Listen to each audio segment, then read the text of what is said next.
తెలుగుదేశం జనసేన భారతీయ జనతా పార్టీల కూటమి అభ్యర్థులను 175 నియోజకవర్గాలలో గెలిపించుకొని 5 ఏళ్లుగా రాష్ట్రానికి పట్టిన పీడ వదిలించుకుందామని ఆంధ్రప్రదేశ్ రాష్ట్ర భవిష్యత్తుకు బంగారు బాట వేద్దామని జనసేన పార్టీ అధినేత కొణిదెల పవన్ కళ్యాణ్ ప్రజలకు పిలుపునిచ్చారు. జనసేన పార్టీ అధినేత పవన్ కళ్యాణ్ తాను ఎమ్మెల్యేగా పోటీ చేస్తున్న పిఠాపురం నుండే తన ఎన్నికల ప్రచారానికి శ్రీకారం చుట్టేందుకు సిద్ధమయ్యారు. ఈ నేపథ్యంలో శనివారం నాడు బేగంపేట నుండి ప్రత్యేక హెలికాప్టర్లో పిఠాపురానికి వచ్చి గొల్లప్రోల్లో ఏర్పాటు చేసిన హెలిప్యాడ్ లో దిగారు. అక్కడి నుంచి ముందుగా పిఠాపురం మండలం పి దొంతమూరులో ఉన్న తెలుగుదేశం పార్టీ రాష్ట్ర అధికార ప్రతినిధి పిఠాపురం మాజీ ఎమ్మెల్యే వర్మ స్వగృహానికి వెళ్లి వర్మను మర్యాదపూర్వకంగా కలుసుకున్నారు. ఈ సందర్భంగా మాజీ ఎమ్మెల్యే వర్మ సతీమణి శ్రీ వత్సవాయి లక్ష్మీదేవి పవన్ కళ్యాణ్ కు హారతిచ్చి ఘన స్వాగతం పలికారు. మాజీ ఎమ్మెల్యే వర్మతో పవన్ కళ్యాణ్ భేటీ అయి పలు అంశాలపై చర్చించారు.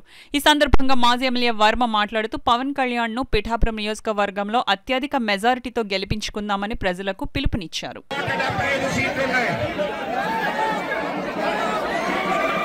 జనసేన వారికి 21 సీట్లు ఉన్నాయి. మన 144 ఉన్నాయి. మన 144 సీట్లు పవన్ కళ్యాణ్ గారి భుజాల మీద వేసుకుని చంద్రబాబు నాయుడు గారి ఇద్దరి నాయకత్వంలో గెలిపించడానికి కంకణం కట్టుకున్నారు.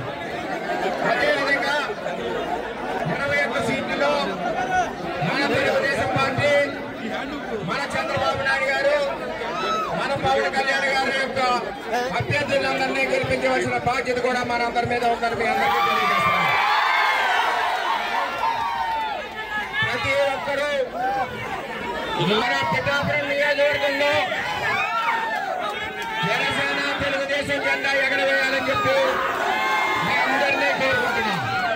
మనందరం కూడా ఒకటే మాట, ఉమ్మడి అభ్యర్థి ఏదైతే పవన్ కళ్యాణ్ గారు మన పిఠాపురం మీద నమ్మకం పెట్టుకుని వచ్చారో మనందరం భుజాల మీద వేసుకుని గెలిపించవలసిన బాధ్యత ఉందని మీ అందరికీ తెలియజేసుకుంటున్నాం.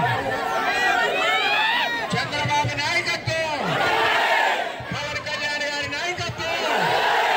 తెలుగుదేశం పెద్దలందరికీ కూడా 2014 నుంచి నేను మా పొత్తు కోసం కృషి చేస్తా ఉన్నామని, అదే దిశలో అన్ని స్థానాల్లో జన సైనికులు, జనసేన నాయకులు, వీర మహిళలు, తెలుగుదేశం పార్టీ నాయకుల విజయం కోసం కృషి చేస్తున్నారు. ఈ రోజు మా పిఠాపురంలో జనసేన అధ్యక్షులు విజయం కోసం మీరందరూ కృషి చేయడం ముఖ్యంగా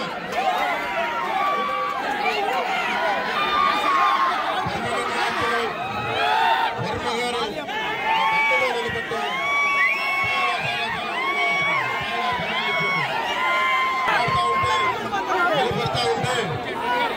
నా విజయం కోసం నేనున్నానని చెప్పి ఆఫీసులో వచ్చి చెప్పినందుకు వారికి ఈ రోజు ప్రత్యేకమైన నా కృతజ్ఞతలు, నమస్కారాలు తెలియజేయడానికి వచ్చాను. వర్మ గారు వెన్నంటే ఉంటాం. వర్మ గారి నాయకత్వాన్ని మరింత బలోపేతం చేస్తాం. వారు రాష్ట్ర స్థాయిలో మంచి బలమైన స్థానంలో ఉండడానికి కృషి చేస్తాం.